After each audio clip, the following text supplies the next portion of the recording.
37 वर्ष ग्रामीण विकास योजनाओं के क्रियान्वयन के बाद पर्यावरण संरक्षण की ओर पहल। नेशनल हाईवे 30 पर लगाया 70 के करीब पौधा। एक ओर जहां आधुनिकता के आगे लोग पर्यावरण के मूल आवश्यकताओं को भूलते जा रहे हैं, वहीं रीवा जिले के चाकघाट बघेड़ी में निवासरत लाल बहादुर सिंह पर्यावरण संरक्षण को लेकर कदम उठाते हुए एक महत्वपूर्ण पहल किया है। जो काम सैकड़ों विशाल पौधों को काटने के बाद बंसल पाथवे को करना चाहिए था, वो लाल बहादुर सिंह द्वारा स्वयं ही किया जा रहा है। प्राप्त जानकारी के अनुसार बघेड़ी नेशनल हाईवे 30 पर आधा सैकड़ा से अत्यधिक विभिन्न प्रकार के पौधों का रोपण कर समाज में पर्यावरण के प्रति जुड़ाव हेतु लोगों को संदेश दिया है।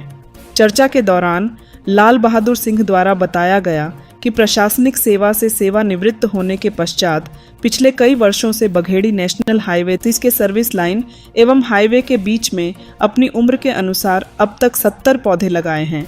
स्वयं ही सुबह शाम लगाए गए पौधों की देखभाल और सेवा किया जा रहा है, जिनमें कई पौधे अब विशाल रूप की ओर पहुंच चुका है।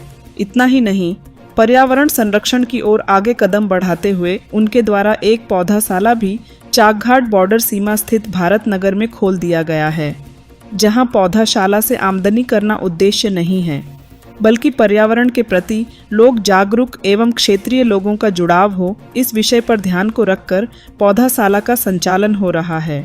उनके द्वारा पर्यावरण के प्रति जागरूकता को लेकर अन्य देशों से तुलना कर चिंता व्यक्त किया है और सभी से पर्यावरण संरक्षण को लेकर आगे आने की अपील करी गई है।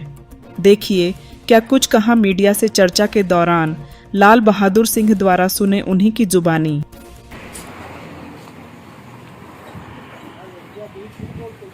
मेरा नाम लाल बहादुर सिंह है।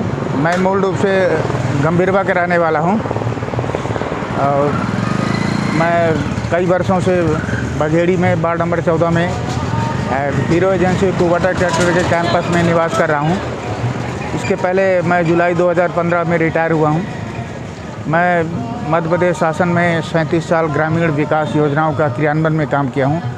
विगत 10-15 वर्षों से जिला पंचायत उमरिया में पदस्थ था, जिसमें शासन की विभिन्न योजनाएं जैसे मिड डे मील, मध्याह्न भोजन, बच्चों को जो प्राइमरी से मिडिल के बच्चों को मध्याह्न भोजन गवर्नमेंट दे रही है, दोपहर का भोजन, उसका मैं जिला स्तरीय प्रभारी था।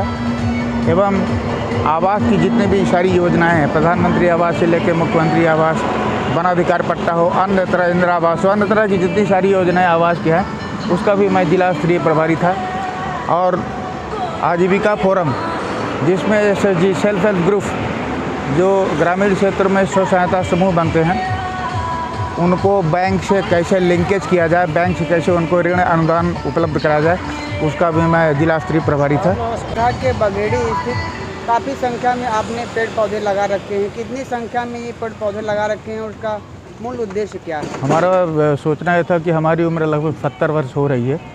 अगस्त 2025 में हम 70 साल के हो जाएंगे। तो मैं सोच रहा हूँ कि जितनी हमारी उम्र है, मैं उतने पौधे यहाँ पे लगा दिया हूँ। नेशनल हाईवे में भी लगाया हूँ और सर्विस लाइन में। कुल मिला के हमने 70 पौधे लगाए हैं, चाहे कदम के हो, चाहे यूकलिप्टस के हो, चाहे नीलगिरी के हो, चाहे आंवला का हो, चाहे नीम का हो, चाहे पीपल का हो, विभिन्न तरह के पौधे हमने रोपित किया है। अब विगत 5 साल से पौधे हमारे जीवित हैं। कुछ ही दिनों में पौधे बहुत अच्छी तरह से हरे भरे हो जाएंगे, जिससे वातावरण का शुद्ध होगा एवं वायलेंस कम होगा। पौधे अगर लगे रहेंगे तो वातावरण प्रदूषित होने से बचेगा एवं वायलेंस में भी लाभ होगा। इसी तरह से नेशनल हाईवे जो 30 है, उसके बीच में भी मैंने लगाया है कुछ पौधे, जैसे उसमें विशेष रूप से नीलगिरी के पौधे यूकलिप्टस के हैं। हमारा ये सोचना है कि अगर हम नीलगिरी के पौधे लगाएंगे तो ऊपर निकल जाएंगे 15, 20, 25 फीट ऊपर, और परिवहन में कोई तकलीफ न होगी। इसलिए गवर्नमेंट को भी कोई आपत्ति नहीं होगी। और सर्विस लाइन में हमने जो पौधे लगाए, हमारा उद्देश्य यही है कि पर्यावरण सुरक्षित रहे, पर्यावरण अच्छा रहे, वायलेंस कम हो और लोगों में जागृति आए पेड़ पौधों के प्रति। जैसा कि कहा गया है कि जहाँ हरियाली है वहीं पे खुशहाली है। धरती करे यही पुकार, पेड़ लगाओ बारंबार। कर्तव्य है, पेड़ लगाना हमारा कर्तव्य है, पर्यावरण बचाना हमारा धर्म है। इन्हीं उद्देश्य की पूर्ति के लिए हमारे मन में प्रसन्नता होती है। हमारी ये ख्वाबी है कि हम पेड़ पौधा लगाएं और उनमें हम अपना समय व्यतीत करें। समय व्यतीत के साथ ही साथ हमारा एक्सरसाइज हो जाता है, तो हमारा जो शारीरिक कार्य है वो भी इसमें पूर्ण हो जाता है। हमको कुछ मेहनत हो जाती है, पसीना निकलता है, तो हमको थोड़ी शारीरिक मजबूती भी प्रदान होती है। जैसा कि जानकारी मिली है कि आपके द्वारा पौधाशाला भी ये निर्माण किया गया है, उस पौधेशाला में किस प्रकार से लोग जुड़ सकते हैं और आम लोगों को क्या सूचना देना चाहेंगे आप? हम जो है अभी भारत नगर बॉर्डर के पास एक नर्सरी स्थापित किया हूँ, जिसमें फलदार विभिन्न तरह के आम, जामुन, कटहल, नींबू, संतरा, मौसमी, सेब, आमला, विभिन्न तरह के पौधे, इमारती पौधे हैं, शो प्लांट है, विभिन्न तरह के पौधे हमने लगाए हैं। और हमारा लगाने का उद्देश्य यही था कि लोग जो पौधे के शौकीन हैं वो लोग इलाहाबाद या गवानिया जाते थे, तो हमारा उद्देश्य है कि हम यहाँ पे एक नर्सरी खोलें, तो हमारा समय भी व्यतीत हो और पेंशन के साथ जो हमारी पेंशन मिलती है तो पूर्णमासी का महीने का पूर्णमासी है, क्योंकि एक ही बार पेंशन मिलती है, फिर धीरे धीरे पूर्णमासी की तरह जैसे चाँद उतरते जाता है उसी तरह उतरता जाता है। तो 2 पैसा हमें मिलेगा भी, और लोगों को प्रभावित करने के लिए लोगों को हम संदेश देंगे कि पेड़ लगाओ और पर्यावरण की सुरक्षा हो। एक अध्ययन के अनुसार हमारे देश में पौधे की संख्या प्रति व्यक्ति 28 है मात्र। एक अध्ययन में प्रमाणित हुआ है कि भारतवर्ष में पेड़ पौधों की संख्या बहुत ही कम है, प्रति व्यक्ति 28 है, जबकि अमेरिका जैसे विकसित देशों में ये 430 के करीब है। तो मेरा मानना है कि हम चूँकि नर्सरी खोल देंगे तो लोग देखेंगे और देख करके भी हमारे यहाँ देख करके भी कुछ कार्य करने की प्रवृत्ति बढ़ती है। यही सोचकर हमने नर्सरी स्थापित किया है। वर्तमान समय में देखा जा रहा है कि वातावरण काफ़ी दूषित हो चुका है, लोगों को विभिन्न प्रकार की समस्याएं हो रही हैं, आधुनिकता के आगे आवश्यकताओं को भूलते जा रहे हैं।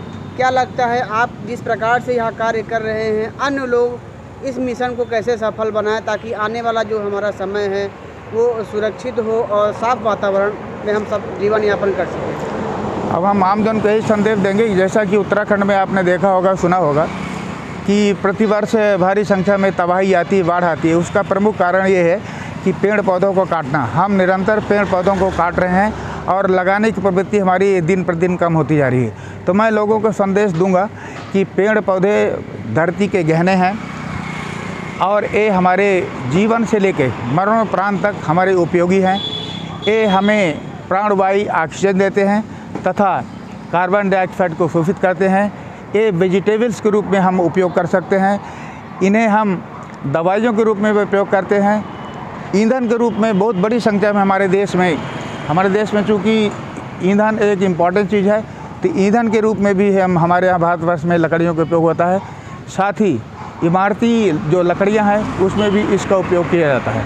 तो मैं आम जन को ये संदेश देना चाहूँगा कि कम से कम देख कर ही, और आपके गांव के आसपास नर्सरी नहीं है 15, 20, 25 किलोमीटर में, तो हमने सोचा हमारा उद्देश्य बहुत पैसा कमाना नहीं है।